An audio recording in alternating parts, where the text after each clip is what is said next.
I earned my degree online at Arizona State University.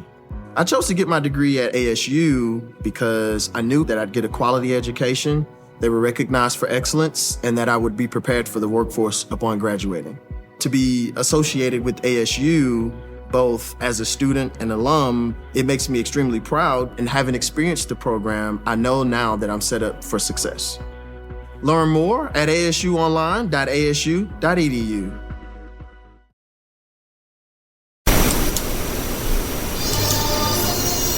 It's the Opperman Report.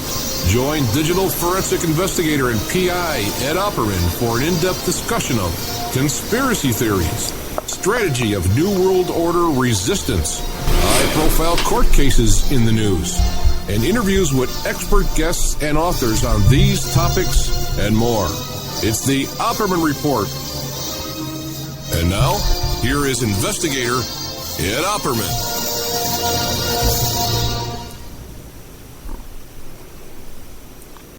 Okay, welcome to the Opperman Report. I'm your host, private investigator Ed Opperman. I'm the president of Opperman Investigations and Digital Forensic Consulting. And you can find my website at emailrevealer.com. If you can go to my website, emailrevealer.com, you'll find a link to my book, How to Become a Successful Private Investigator. Also, too, there's all kinds of links to services and products and services we offer you. Adoption investigations, locates, online infidelity investigations, computer forensics, cell phone forensics, asset searches, all kinds of fun stuff there at emailrevealer.com. This show is brought to you by GetTheTea.com, the Life Change Tea. And I got to tell you, since I started, Ronnie over there at Life Change Tea at GetTheTea.com sent me some samples of his tea when I first, before I started advertising the show. The product. And I've been drinking this tea every day since. And I got to tell you, I also started doing the Daniel fast exactly 21 days on Monday. And today's Friday, so it's about another 4 days, right? What's that, 25 days. Okay, I can do the math. Oh, God, well, I tell you, I've been making a big math mistake in the past 10 years. I got to tell you about that in a minute. But I've been on this Life Change Tea now for a good deal. And just started working out again, Didn't work out last summer at all because I got this hernia. But I figured this year, let me take it easy. I'll do some swimming. And I'm doing some dumbbell lifting with really, really light weights, but I'm doing a lot of repetitions, like hundreds of repetitions. And I should be getting the hernia fixed too soon, this summer. Been riding my bike and been hiking, riding the bike I did last year too, even with the hernia. But this year I've added swimming. I joined the pool and I got a 3-month membership. Now, I've only been to this pool about 5 days. Okay, maybe 6 days, and almost in a row. Okay, and I've skipped a couple of days. And today I did 66 lengths, 25 yards, 66 times, which I find out, okay, is a mile. Okay, all this time, I thought it was 66 laps back and forth was a mile. So remember when I used to tell you about how I used to swim 3 miles? Okay, and I was training for the triathlon and stuff like that. I was really swimming 6 miles, not 3 miles. Unless my math is totally off. And I've been double checking. So maybe there's a swimmer out there where you can Google this and look it up for me or something like that and figure this out. Because I got a feeling. Everything's going to be all right. Where'd it go? I got a feeling that I've been swimming 6 miles when I thought I was swimming 3 miles. I definitely did a mile today. And normally, even the first couple of years I started swimming, it was about 10, 12 years ago, when I got back in the pool as an adult, started swimming every day. I would do, it was at the end of the year on my birthday. My birthday's in September. At the end of the year, I would try and break a record. And one year, the record was 54 laps, So, and here I am, just a couple of weeks into this. And I'm already at 66 laps. Some people call it laps, some people call it lengths. I call a lap as you go back and forth, and some people call it a lap just one length, So today I did 66 lengths. So which comes out to 1,600 square feet, so 1,600 yards, whatever. It comes out to a mile. Look it up on the internet. So I think I owe it to getthetea.com. I really do. I'm taking some other little supplements and stuff like that. But even those supplements that I was taking, this monster testosterone stuff, but even that, I couldn't take that because it was upsetting my stomach. And it wasn't until I started taking the tea that I could take the testosterone pills there as well. So I really do want to thank Ronnie at getthetea.com and Life Change Tea, because it really has changed my life. I haven't felt this good in a long time. And by the way, I'm down another 5 pounds. I'm 190 pounds right now today. I'm supposed to be 180 according to my height. I'm 6 foot. So let's see what I can do. My voice, I'm kind of losing my voice a little bit because I have been working out a lot. I've been swimming. And I went on a bike ride today, too. I did a bike ride. I did double what I did my last bike ride, too. So not the whole trail that I normally do, that I was doing all last year, but still, way ahead of what I was doing last year at this time. So feeling really good. Let's see what I got in my notes here. A really good shoe for you. Let's see what's coming up. Oh yeah, I did a show today. I taped a show today. This about kratom. I've been calling it kratom, right? But it's an herb. It's a leaf that grows in Southeast Asia. I did a whole show about it with 1 hour with the what's his name? Dave Herman, who is the chairman of the American Kratom Association, the AmericanKratom.org. And I got into this because I was telling the story about how I was helping that girl detox from heroin last week, which I'm still exhausted from. I got to tell you, if anything's been exhausting me this week, it's that. 4 days dealing with that crap. And then we didn't have such a good parting of ways after it, because I'm a little upset about other decisions she's making in her life. What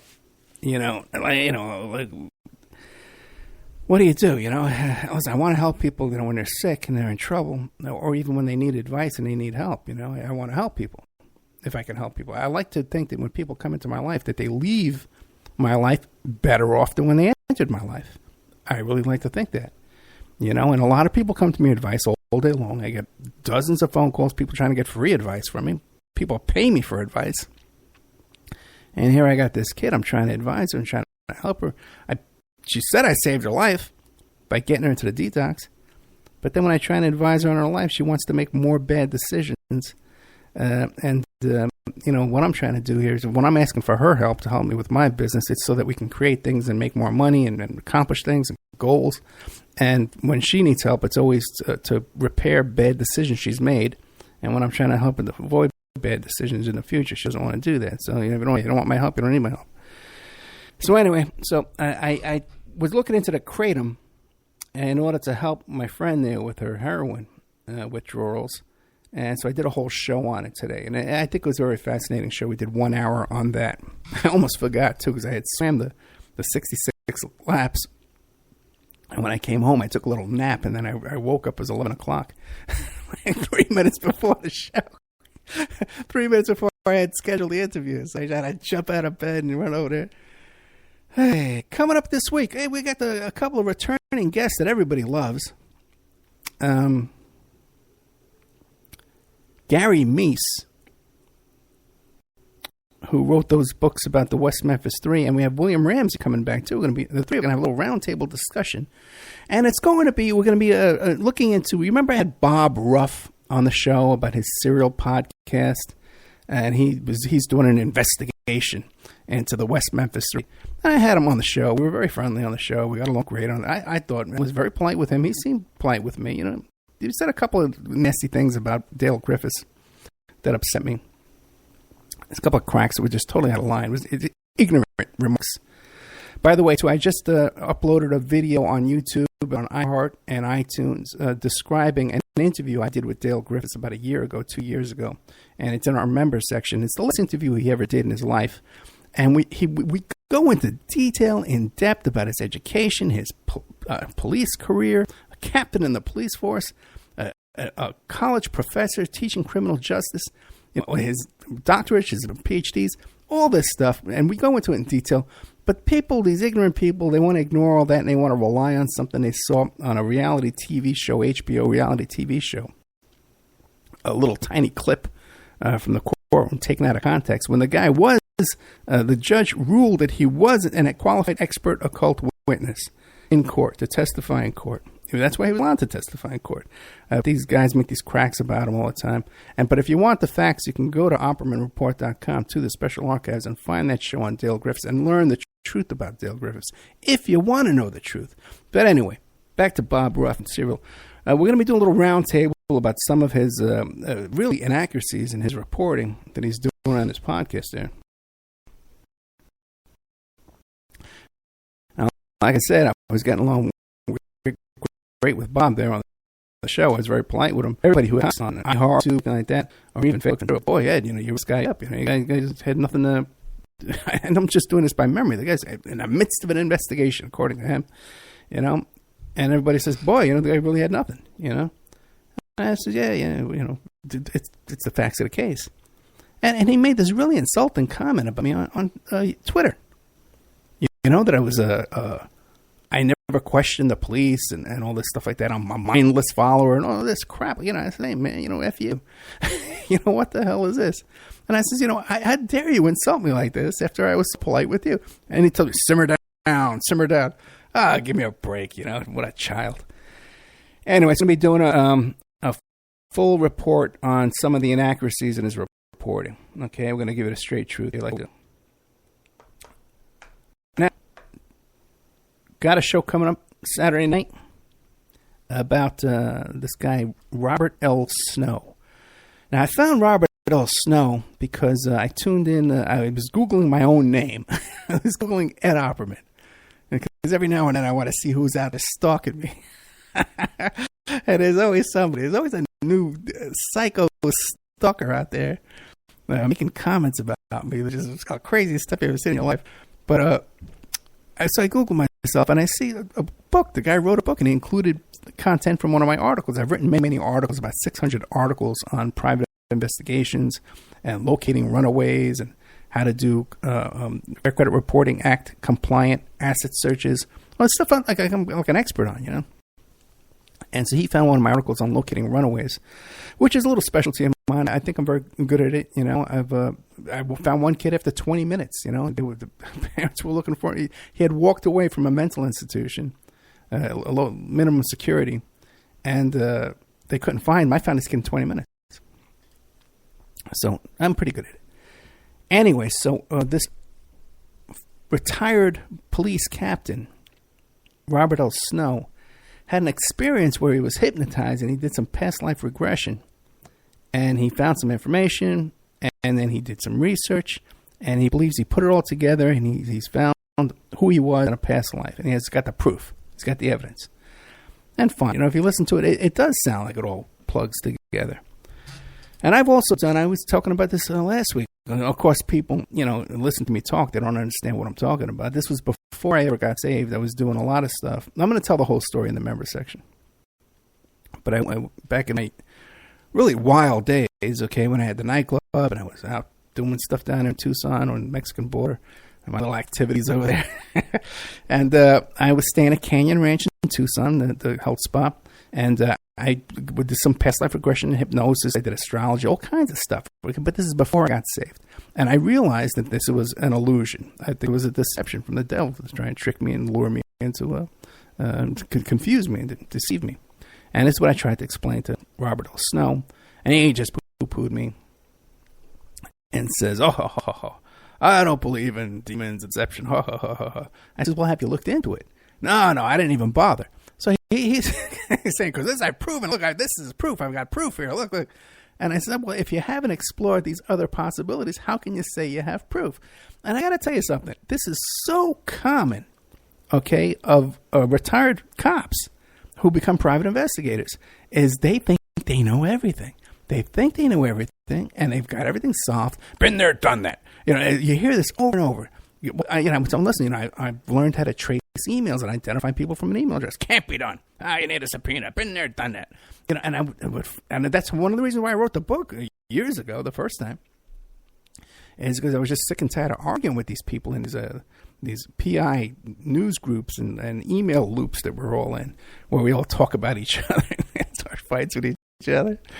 God, Zooks. See, I like to think of myself as a kind of investigator that's more like a firefighter, not like a cop. Okay? And when you're a firefighter and there's a fire in a house, you're going to kick in that door, you're going to get in through a window, you're going to cut a hole in a wall, and you're going to get in there, and you're going to check every single room. And you're going to check in the closets. You're going to check under the beds, because people in a fire, they panic and they hide in a closet. They hide under a bed. And you got to check every single option. And that's how I conduct my investigations. I check everything. I check it. Even when a client hires me, I check out the client. Like, who's this guy? Maybe this fake name. Maybe this guy's just setting me up. I check out everything, man. I don't around. Hey, okay, what else we got coming up? A lot of good stuff, man. I'm getting busy.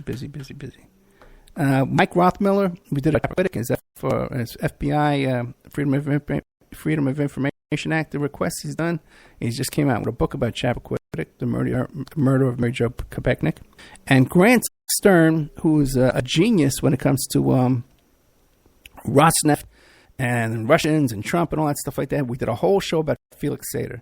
And it's gold. It is gold. Man, this guy knows his stuff right off the top of his head. It's great content.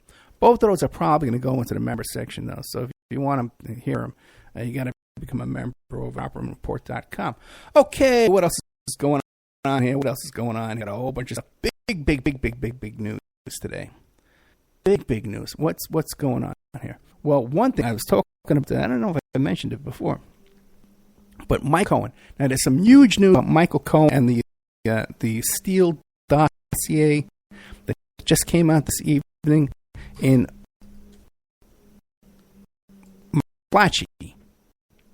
McClatchy.com.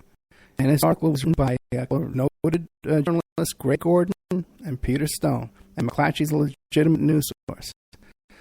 So you can check that out. Okay? Now, this came out before we started bombing people. This is like big, and this is the most important news story this week, folks. It's the most important news story this week. I'm getting it out there, and it's being underreported. So now it's going to be reported at all because we just started bombing people. Okay, what we're going to do is, before we get into that, I'm going to take a little commercial break. We'll be right back. Let me set this up over here. We got some new ads that Shane McKay set up for us. You know what? I didn't put that over there. What the heck? Okay, let's just get started. The Opperman Report is brought to you by SubhashTechnosis.com. Subash Technosis is a search engine optimization and website design company located in India. So you know you're going to save a lot of money and get top quality service to boot. They offer all kinds of services, business process outsourcing, data entry, banking BPO services, recruitment process outsourcing, software testing, offshore research networking, customer care, press release content writing and distribution, and much, much more. They offer website development, e-commerce solutions, mobile responsive designs. Now, I've personally worked with Subhash for over 10 years. This is the man that puts out my press releases. They've done work on my websites, so I can personally recommend SubhashTechnosis.com. You can find the link to Subhash Technosis at OppermanReport.com and also awakeradio.us. People are waking up. They're standing up to those pushing pesticides and GMOs as safe alternatives for a starving world. What a bunch of crap! I tell you, I'd rather eat dirt. So I drink Life Change Tea. It's an herbal drink, cleansing my body of toxic sludge and nasty chemicals, and of course, ridding the intruders that are hidden in my so-called food. And by the way, Life Change Tea is non-GMO and organic. No fillers, no yuck. Just a great defense against you-know-what. May the supplement force awaken you. Don't fall to the dark side. Sorry. I went to the movies last night. Anyway, enough said. How do you get that herbal drink and change your life? GetTheTea.com. That's GetTheTea.com. You will awaken. You will get stronger, and you might even lose a bit of weight. So awaken to Life Change Tea and the many one-of-a-kind supplements at GetTheTea.com. That's GetTheTea.com. May the supplement force be with you. We all have questions. Did he do it or did he not? We all have opinions, but do we really know the truth? New evidence will now be presented and the ultimate answers will be revealed in the explosive documentary, Serpents Rising. Inspired by the bestseller, Double Cross for Blood, an independent investigation of the trial of the century, the lies, the myths, and the concealed evidence. Don't miss Serpents Rising. This excellent documentary film is available at Serpents Rising at Vimeo Videos on demand. Watch it for $1.99.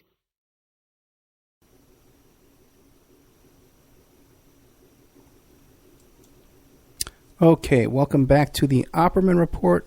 I'm your host, Private Investigator Ed Opperman, and I'm hearing from multiple sources that we're breaking up. The audio is breaking up, so I'll do the best I can. Okay, it's probably an internet situation there, a little internet dropping in and out, but everything looks fine now as I overlook my settings here, so everybody can just calm down. Okay, just calm down. Okay, I'm doing the best we can. Now, I want to talk about Michael Cohen. Okay, and I kind of jumped the gun. Let's get into the whole thing. Michael Cohen, because there's some breaking news tonight through McClatchy, DC.com, but also, too, this has been some week for Michael Cohen, hasn't it? And it all seems to have stemmed from his beef with this guy, the Stormy Daniels attorney, right? And one of the latest things is the federal district attorney there in New York raided Michael Cohen's home, his apartment, his hotel room, and an office he was using. And a lot of people are saying, well, what about the attorney-client privilege that trumps his client? And you got an attorney-client privilege there. And this is something I'm very aware of, something I'm very cognizant of all the time in my dealings with clients. Because obviously, I have a duty to keep private my investigations.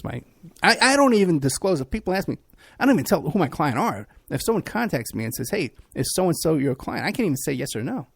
I don't know.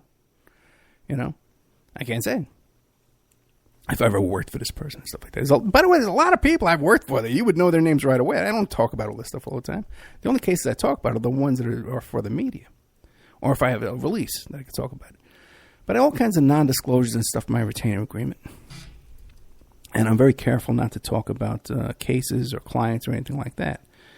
Now, but even that's just my own personal ethics and my civil agreement between me and the client. I don't have an attorney-client relationship with my clients.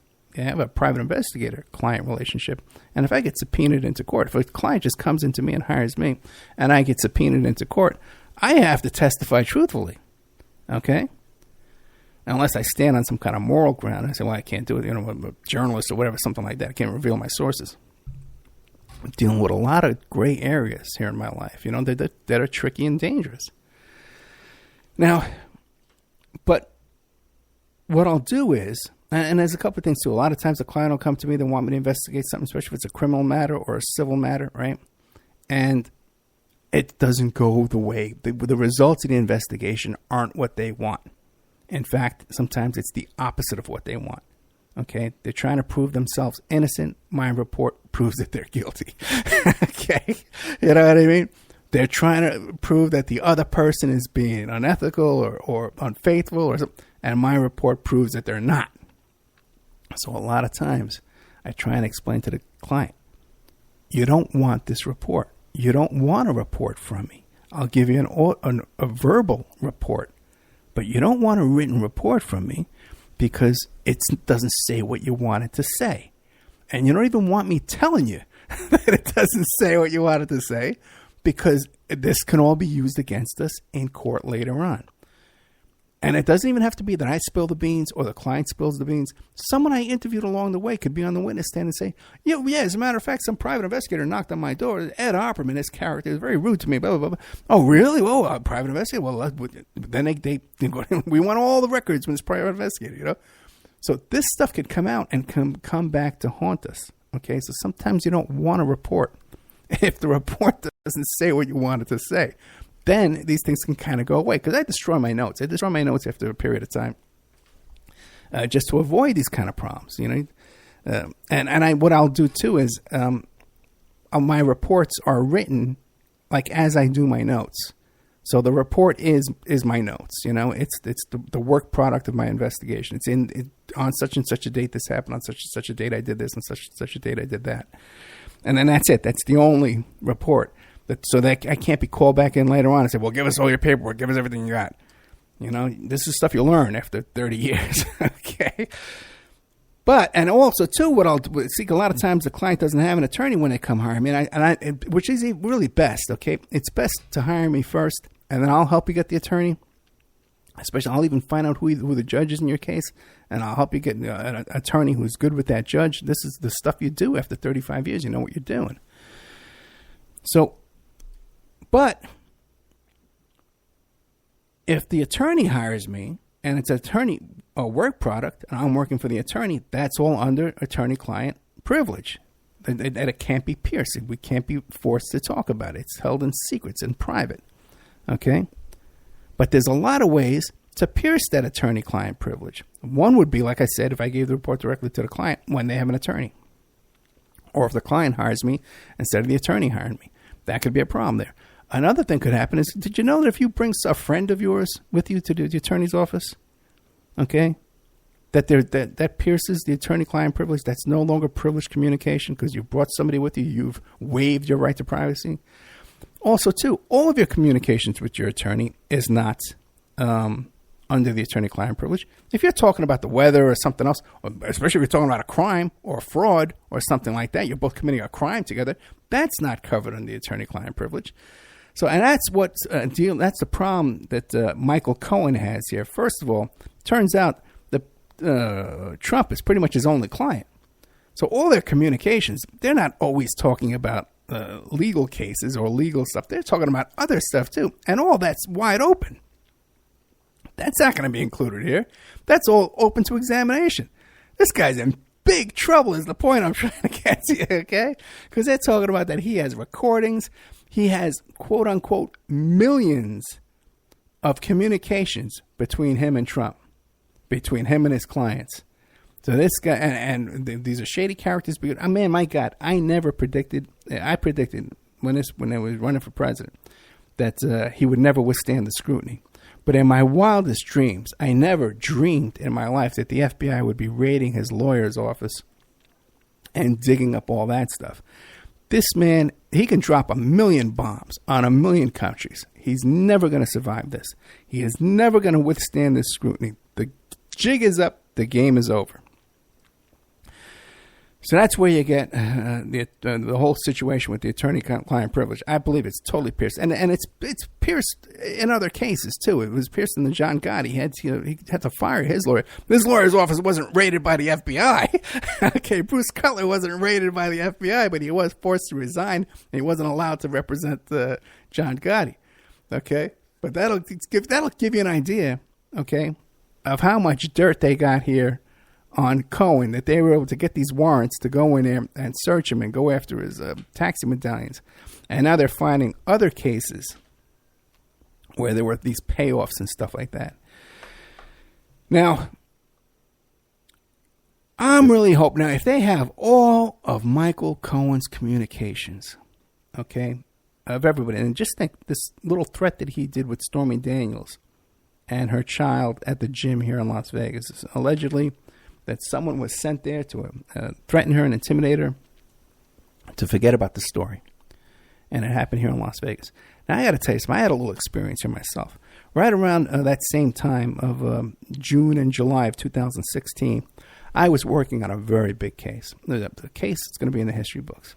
Can't talk about it. Okay? But I was working on a very serious matter. It's something that I went into nervous. Just like with the Sarah Palin thing. I went into that nervous, This is how I went into nervous. But I went into it because I thought it was important. Okay? And I worked on something for a few months. More than a few months. For about 5 or 6 months. Okay? I was working on something. And I've told some people about this. And I've kind of wanted to tell some people privately a little bit more in detail. But I received some very serious threats, okay? And I don't want people to get all excited and stuff like that and say, well, gee whiz, let's start threatening at Opera. Because I get a lot of threats anyway. I get a lot of stupid threats. People call and hang up and, curse at me on the phone, or they'll email me some stupid threat. I'm not talking about that.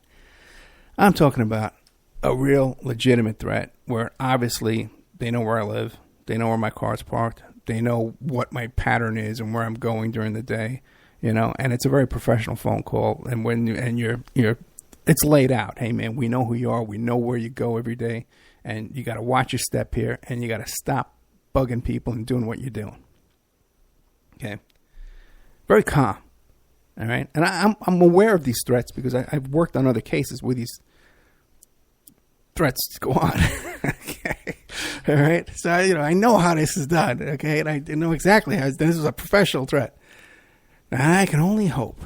Okay, I can only hope and pray that this comes out, and because I believe this threat came from people in the Trump camp, and from another character too along those lines in that area, and I've gotten other threats associated with Trump, but they're those kind of hang up, kind of crazy, kind of heckle guys threats, But this is a real professional threat. This is a real legitimate professional threat, where I was concerned, and I'm just hoping, against all hope, that there's some kind of proof this comes out, and that Michael Cohen, man, in his office, and these recordings and these documents over there, man, and that would be the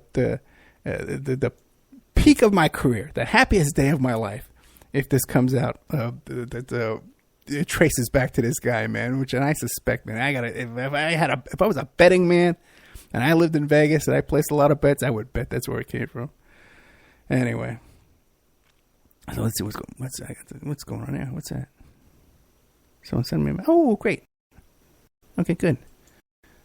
Good news. Okay. Oops. I got a lot of big jobs I'm working on here, and I'm trying to hire this assistant to come and help me. And she just sent me a message. She's able to work good. I'll email her in a minute. Now, what else is going on? Now, this whole deal with the McClatchy. And again, who's it about? Michael Cohen. Now, this just broke tonight, man. And this is the biggest news story this week. And now it's not getting covered at all because there's got bombs coming down from the sky and everybody wants to cover that. But this is the biggest story of the year. Now, what's going on here with McClatchy? What are they reporting on? It's all about the Christopher Steele dossier. Now, what happened was this. Trump's lawyer, Michael Cohen, right? What was said, what's in this article is that the Justice Department special counsel has evidence Donald Trump's personal lawyer and confidant Michael Cohen secretly made late summer trips to Prague during the 2016 presidential campaign. Okay, according to sources familiar with the matter. Okay. Now, that's what was reported in Christopher Steele's dossier. That Cohen had met in Prague with Russians and Russian hackers, and he was there to do cleanup and clean up what went on that was being reported about Carter Page and what was being reported about Manafort. And the fixer went to Prague secretly on a secret mission, met with them, with hackers and with Russian oligarchs, to silence all this and cover and create a back channel of communications. Trump's fixer was sent there to Prague to do this negotiation. Now, when this came out in the Steele dossier, who started jumping up and down and screaming all over the place? Nothing but Michael Cohen. Said, what? I have never been to Prague. What? I have never been there to Prague in my life. You know how he talks, right? As a matter of fact, here, look at my passport. It'll show you I've never been to Prague. And he sent a picture of his passport. And he saw a lawsuit against BuzzFeed, who reported the original Steele dossier. And I did a show about the dossier just recently, and I says, what is in this dossier that you can prove to me is false? You keep hearing on Sean Hannity, the dodgy dossier, the false dossier, the discredited dossier, blah, blah, blah, blah, blah, blah, blah, blah, blah, repeating over and over about how crappy this dossier is, this Christopher Steele report. I read the report. It looks like a legit report to me, okay? And I can't find one thing that's discredited in there, except that Michael Cohen showed his passport and said he'd never been to Prague. Now, I still wasn't convinced. Because like I said, I'm one of these investigators. I go into every room. I'm like a firefighter. I check under underneath the sink. See if there's someone hiding in there. Because we know that Paul Manafort had about 5 or 6 passports. So I says, well, who's to say that Cohen wouldn't have more than one passport? Of course he can photograph one passport and show it was there. But that's not what this report is. This reporting is that he got to Germany and he was able to take a bus over to Prague. Because, there's places that you don't have to show your passport in Europe. He went to Czech Republic through Germany. And this kind of confirms everything that was in the Christopher Steele report. Now, Congress, his attorney, Stephen Ryan, delivered to Congress a point-by-point rebuttal of the dossier's allegations, stating Mr. Cohen is not aware of any such campaign-Kremlin relationship. But even the Democratic investigators who are investigating aren't convinced, because they're saying he can't prove where he was in the United States during that time. He admits taking a trip to Italy and taking a trip to California. But he says during that period of time that he was in New York and California. But he's not able to prove any proof that he was in New York and California times. So that's all up in the air. Losing my voice. Okay. So, if that, and if there is, if Mueller really has evidence that Cohen was in Prague, doesn't even mean that they can prove that he met with Russian oligarchs. And if they prove that he lied about going to Prague, that's the final nail in this coffin with the Trump-Russia connection. That Trump's fixer was over there in Prague meeting with Russians, fixing things. All right? Let's take another little break. I'm exhausted, man. I'm losing my voice, too. I'll be right back after these messages. And now a word from our sponsors.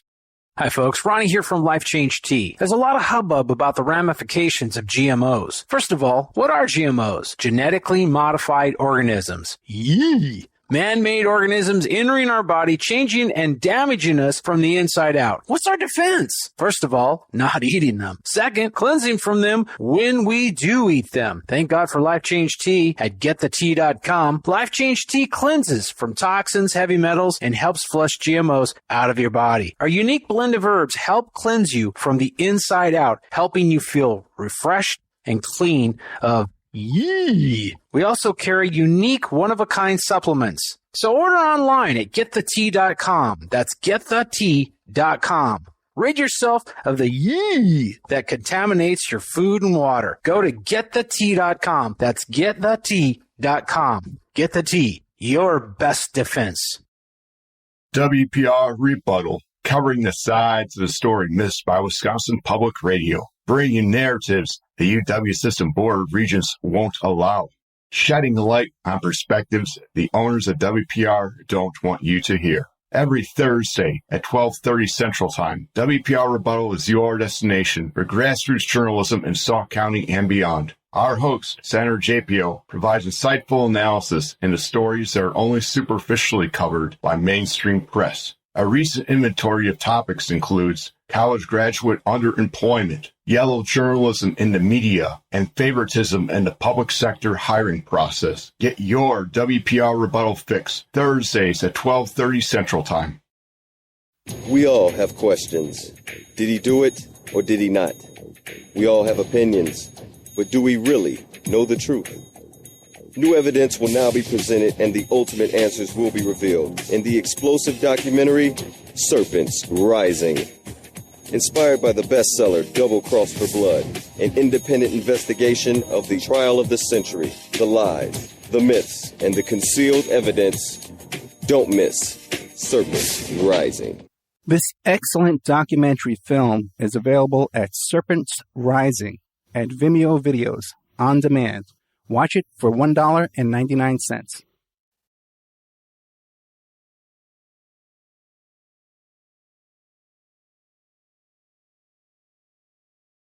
Okay. Welcome back. Okay, here we go. We're good. Whoop. Okay. Welcome back. Welcome back to the Opperman Report. I'm your host, Private Investigator Ed Opperman. The show is brought to you by GetTheTea.com. Let's see here. Back to the old notes. Turns out I can't go pick up that girl to come help me tomorrow because the guy just came to pick up my car to fix it. So I'm here doing 20 things at once. So let's see. What do we want to talk about? Well, another big thing in the news this week was Facebook. That weird guy, man, Zuckerberg. What a creepy, weird-looking guy. You know? Do you really believe that he runs Facebook? I find that hard to believe that someone with such bad social skills and afraid of his own shadow and all this weird stuff really can run a multi-billion-dollar company? Wow. It doesn't seem like he can hold a conversation. He's like a robot, you know? But all this stuff about Facebook privacy. Oh my God, like there's any privacy on Facebook. Especially in the beginning of Facebook. Okay, because, I'm on my website, emailrevealer.com. One of the things we do is we can identify people from anonymous accounts, like anonymous Facebook accounts, anonymous Craigslist ads, anonymous blog posts and stuff like that, right? And especially like 10, 12 years ago, there were so many holes in the Facebook program. There was stuff in Facebook emails. You can see their IP address. They close that up. There's metadata in the photographs. You can see geographic locations in the photographs posted on Facebook. There's so many things. But a couple came out in this Senate hearing that I knew about a long time ago. But it's kind of funny because they talk about how if you go into settings and you put someone's phone number there, it'll pull up, even if it's an unlisted number, if it's associated with their account, it pulls up their account information. I knew about this. A lot of people know about this. But what a lot of people don't know is you could do it with their email address too. Okay, that there's a couple of ways with Facebook. Okay, that if you know someone's email address, you can plug it in there, and sometimes you can get some really good information. You can get the guy's phone number, you can get their full name and address, you can get not their address, but you can get their profile will come up. So there's a lot of there's still a lot of backdoors in Facebook that can be used by investigators. Legitimate investigations. We're not out to hurt anybody. It's not all Cambridge Analytica where you're sending hookers over to people's house. I'm not doing that. Okay. I'm doing legit investigations. But I got to tell you something. People talk about the Facebook, and that's really clever, too, the way they had people taking these quizzes and polls and stuff like that, and they were pulling on, and even their friends, too, pulling their friends' information. But you got to remember, and I've always said this, Facebook is the best possible database for investigators, for the government, for the intelligence departments, for private investigators, whoever has access to it. It is a gold mine of a database if you have access to it. Better than anything I can think of. Better than NCIC. You hear about these people, I got access to NCIC. Then you get wants and warrants that they report. That if it's an extraditable case and they report it. But people think this is like the gold standard, all stuff like that. But it's not. And even all these databases that I have, like Locate Plus and Merlin Data and IRB and all that stuff like that. And these PI databases, right? And Accurate, Lexis.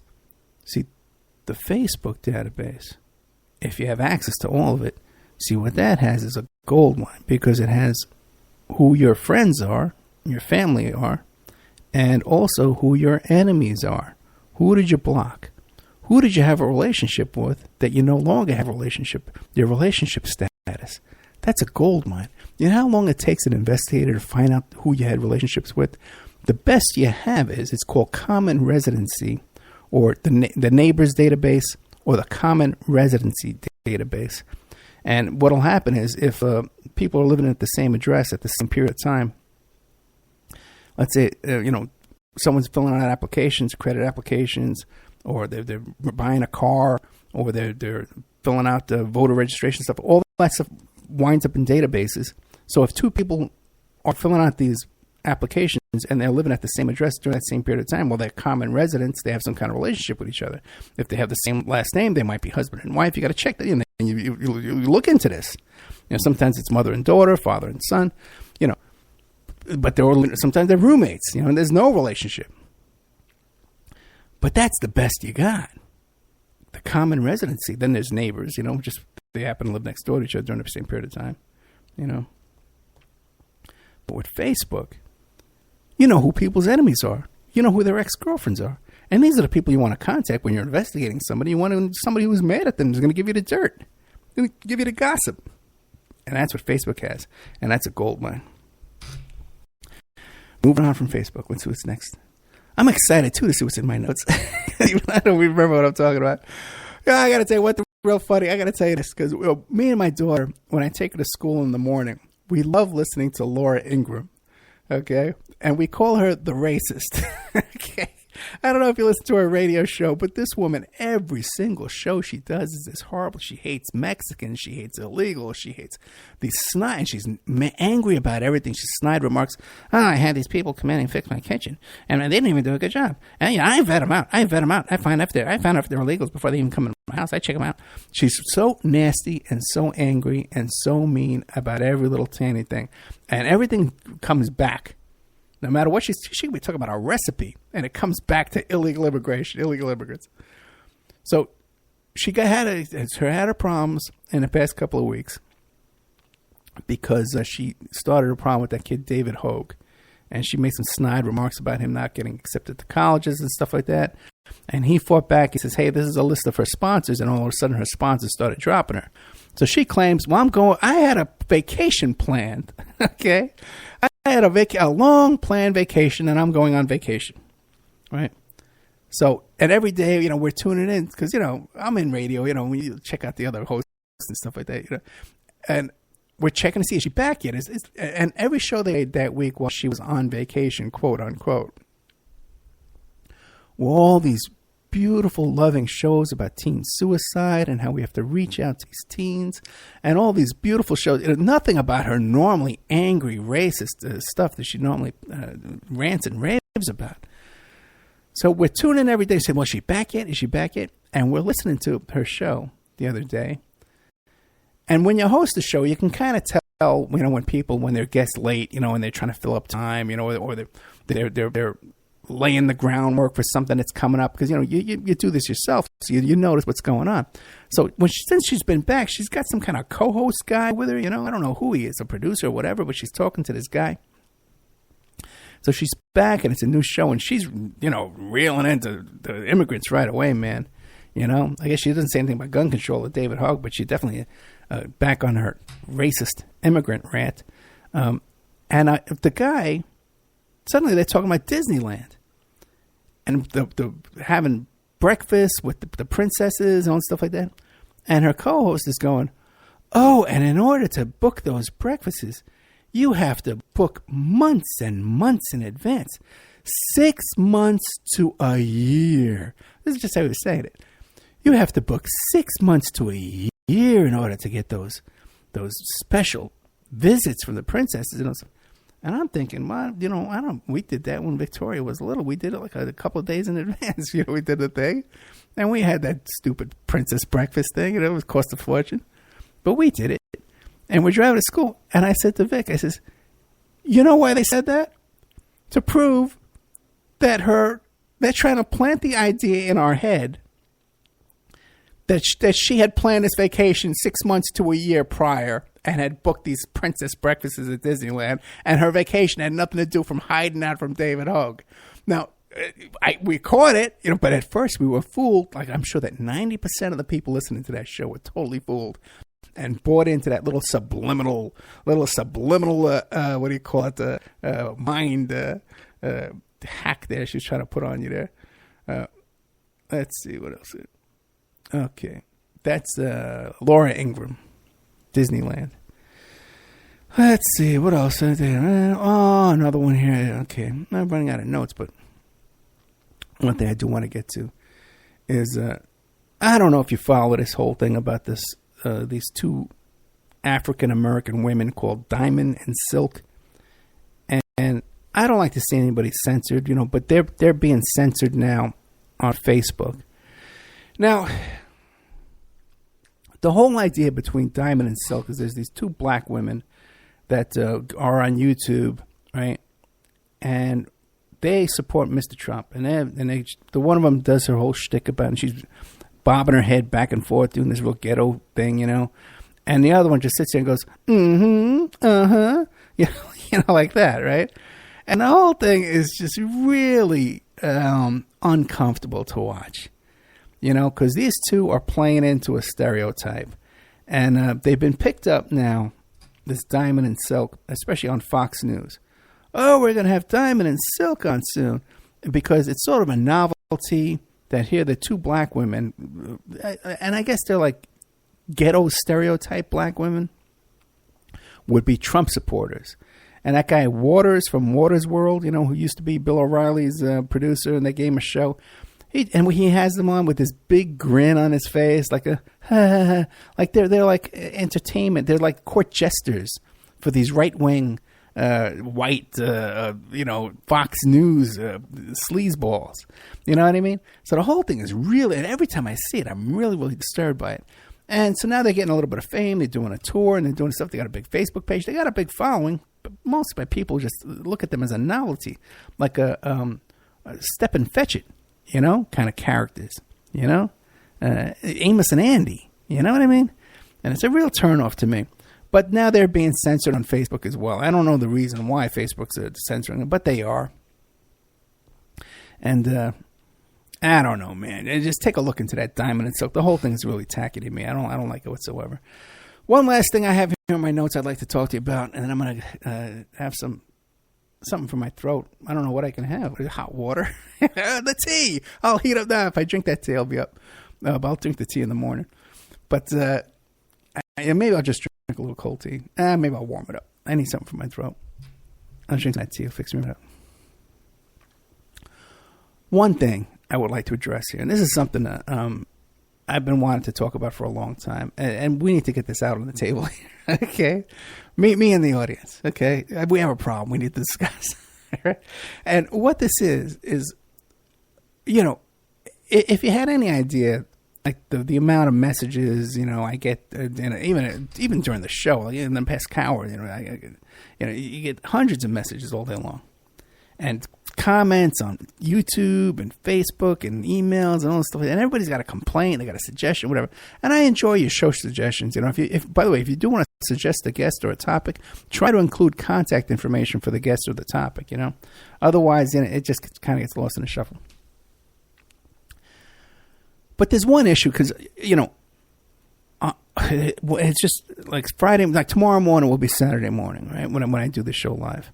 And by the way, if you listen to the show on a repeat during the day, during the week, or something like that, you can listen to it live Friday nights at 7 p.m.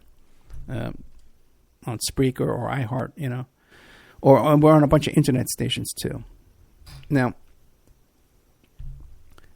every Saturday morning and Sunday morning, I get so many messages on YouTube that I got to go and I got to delete all these messages because they're just rude and they're insulting and they're nasty and they're obscene. And every single week, too, there's people, right now, tonight, as we talk, there's people who are creating brand new email accounts so they can create a new fake YouTube account so that they could comment on my show tomorrow morning. Because it's the same weirdo people every week. And I know some of them. Okay, some of them I know who they are. They're people who hung out in the chat room. They're people, people I know. All right? And every week, this is how they live their life. They make a new account Friday night so that they could comment. And as soon as I see it, I recognize their writing pattern. I know they have the same complaints every week. I have to delete the comment and I block their account. They have to go create a new one. This is my enjoyable Saturday mornings. Okay? This is what I got to do Saturday mornings. Hey. So people will say to me, well, Ed, you're censoring us because you're taking away our freedom of speech by not allowing us to write what we want on your YouTube channel or on your Facebook page or on your Twitter page. And what I'm trying to explain to you, it's the exact opposite, okay? You're censoring me, okay, by demanding that your content be placed on my platform. It took me a long time to create this platform, okay? Before I ever had a radio show, I had a big internet presence. You can Google my name. I had 130,000 hits, articles, all kinds of stuff.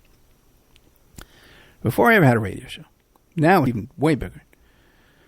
But, I've built up a Facebook platform. I've built up a Twitter. I'm building up Twitter and barely bothering with it. But I have a YouTube channel. I have a presence on the internet, right? And this is a presence for what I'm trying to produce and get out there, my content.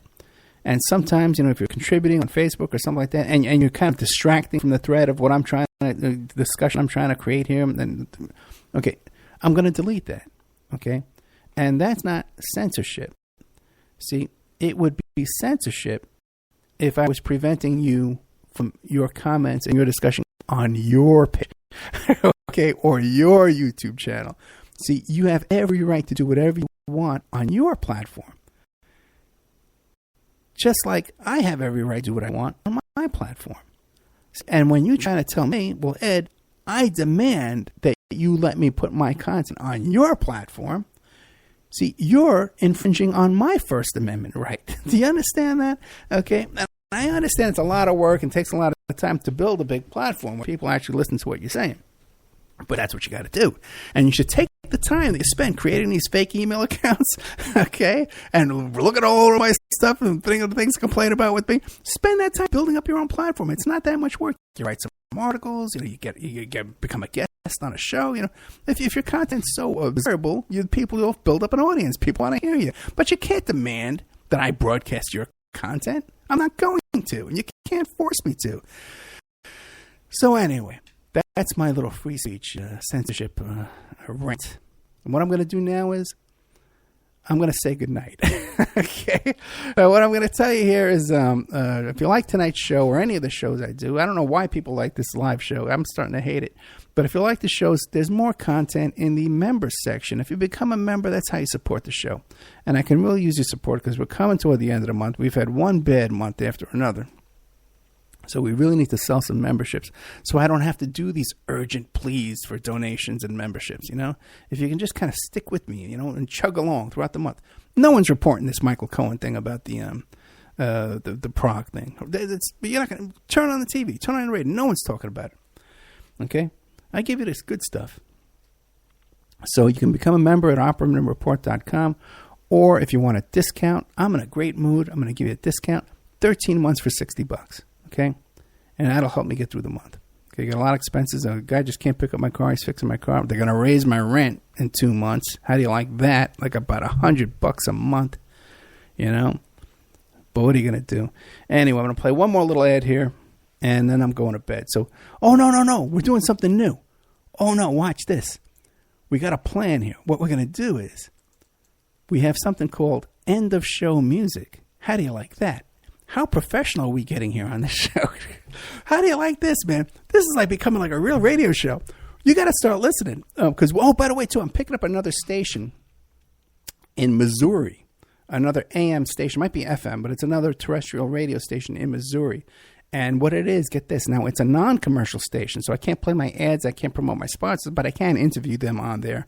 And I can promote the members section. So that's going to be good for us, right?